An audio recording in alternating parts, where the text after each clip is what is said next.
ठीक है, मुद्दे से भड़का नहीं नहीं अजहरी साहब मैं कह रहा हूं कि आपका ये दर्द तो छल का कि हमारे भी जो मुस्लिम धर्म से जुड़े हुए लोग थे उनके नाम बदले गए, ये परिपाटी बीजेपी ने शुरू की। ये बीजेपी के पास में सवाल लेकर चला जाऊंगा, लेकिन मुझे एक बात बताइए अजहरी साहब की क्या मुगलों के नाम पर और खासतौर पर वो मुगल जो हमारे देश के लिए आक्रांता थे उनके नाम की पैरवी कर रहे हैं क्या आप बैठ के कि उनके नाम होने चाहिए थे? नाम तो बताएं जो इनके पैगंबर के नाम पे था और इसका नाम बदला गया है। विश्व हिंदू परिषद कहे, नहीं औरंगजेब आपके लिए आक्रांता था कि नहीं था?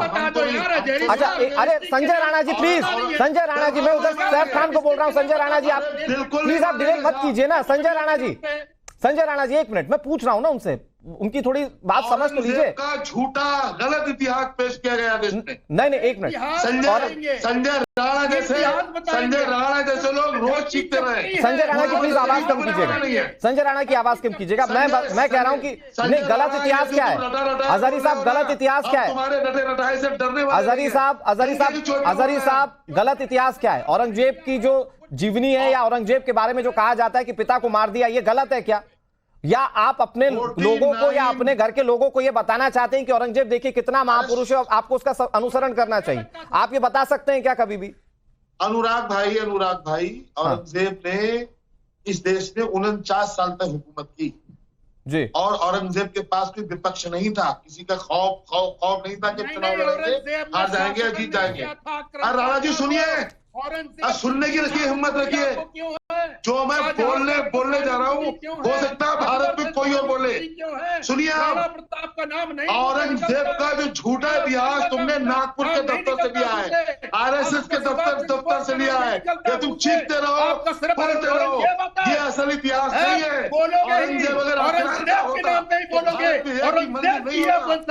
नहीं ठीक है अजहरी साहब एक मिनट, संजय राणा जी और अजहरी जी प्लीज आपस में नहीं लड़ते। मैं कह रहा हूं कि अजहरी साहब, इतिहास तो ना आप लिखेंगे ना कोई और लिखेगा। औरंगजेब पर जो किताबें हैं, जो खुद उनके सिपह सलारों की ओर से जो बातें कही गई हैं, जिसका जिक्र किताबों में है, उसमें बताया गया कि औरंगजेब कितना क्रूर था। आप इसको डिफेंड कर लीजिए, अपने घर के लोगों को वो सिखाइए, देश पर मत थोपिए। पहली बात तो मेरा सवाल दूसरा है, लेकिन अजहरी साहब मेरा सवाल दूसरा है। अजहरी साहब सुनिए ना, मेरा सवाल दूसरा है। मैं कह रहा हूं कि क्या बीजेपी को आवाज उठाने का हक है, क्या विरोध करने का हक है? क्योंकि ये नाम बदलने का विरोध तो आप भी करते हैं अजहरी साहब, नाम बदलने का विरोध तो आप भी करते हैं। क्या बीजेपी के पास वो हक है कि वो विरोध करे रामनगर का अगर नाम बदल रहा? तो मैं बहुत सिंपल सी चीज जानना चाहता हूं। अगर बीजेपी को लग रहा है कि हमारे साथ गलत हो रहा है तो विरोध करे ना। ठीक है, किसी को क्या हमारे साथ नहीं, हमारे देश के साथ गलत हो रहा है। ठीक है, ओके, ठीक है, मैं आ रहा हूं आपके पास राजकुमार शास्त्री जी। ठीक है, ओके अजहरी साहब, मैं आ रहा हूं आपके पास राजकुमार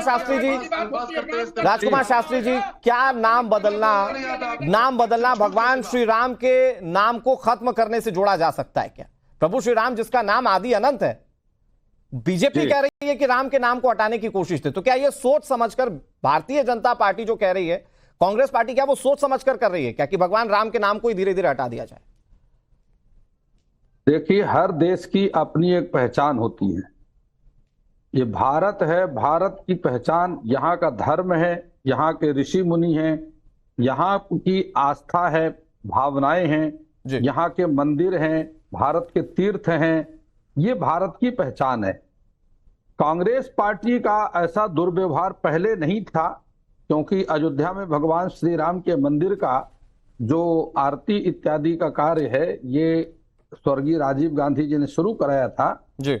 तो कांग्रेस का पहले व्यवहार ऐसा नहीं था। कुछ समय से कांग्रेस का दुर्भाग्य समझिए या आप ये समझिए कि सत्ता की इतनी लालची पार्टी हो गई है जी, वह अपने सत्ता में वापस आने के लिए और मुसलमान एक वर्ग संप्रदाय को गुमराह करने के लिए वो ये सारे हथकंडे अपना रही है। हाँ। वास्तविकता यह है कि उसको भारत के मुसलमानों का ज्ञान नहीं है। हाँ। आपको मालूम होना चाहिए कि जब अधिकारी राहुल गांधी ने मैं आपको बोलना चाहूंगा बीच में जी, इसके बाद आपके पास भारत के राहुल गांधी का विरोध किया। भारत के मुसलमानों ने राहुल गांधी का विरोध किया कि हिंदुओं पर ऐसी टिप्पणी करने के सबसे ज्यादा खिलाफ भारत के मुसलमान थे, जो रोड पर उतर करके आंदोलन में आगे, अभी 10 दिन पहले की बात है। राहुल गांधी सोच रहे हैं कि हम ऐसा काम करके हिंदू और मुसलमानों में भेद डाल देंगे, यह उनकी बहुत बालक बुद्धि है, छोटी कांग्रेस पार्टी की आप सोच लीजिए, क्योंकि एक व्यक्ति जब नहीं, करता है तो उसमें पूरी पार्टी का समर्थन होता है। लेकिन आचार्य जी, आचार्य जी एक लाइन में एक चीज मैं आपसे पूछना चाहता हूँ। आचार्य जी सुनिए ना, आचार्य जी मैं एक छोटी सी चीज पूछना चाह रहा हूँ। राहुल गांधी भी तो मंदिर जाकर पूजा करते हैं ना सर, में सफल नहीं हो पाएगा। नहीं एक मिनट सैफ भाई एक मिनट सैफ भाई आप जवाब दे दीजिएगा तो 2 शब्द इस पे भी बोल दीजिएगा। सुनिए सैफ भाई, सुनिए एंकर मत बनिए सैफ भाई। 1 सेकंड लूंगा, केवल 1 सेकंड। अच्छा चलिए पूछ लीजिए जल्दी हाथ जोड़ के आपसे निवेदन है, ये बताइए नरेंद्र मोदी जी ने 11 दिसंबर 1995 में टाइम्स नाउ के अंग्रेजी चैनल पे ये बोला था कि वो खुद हिंदू धर्म मानने को ये तैयार ही नहीं है।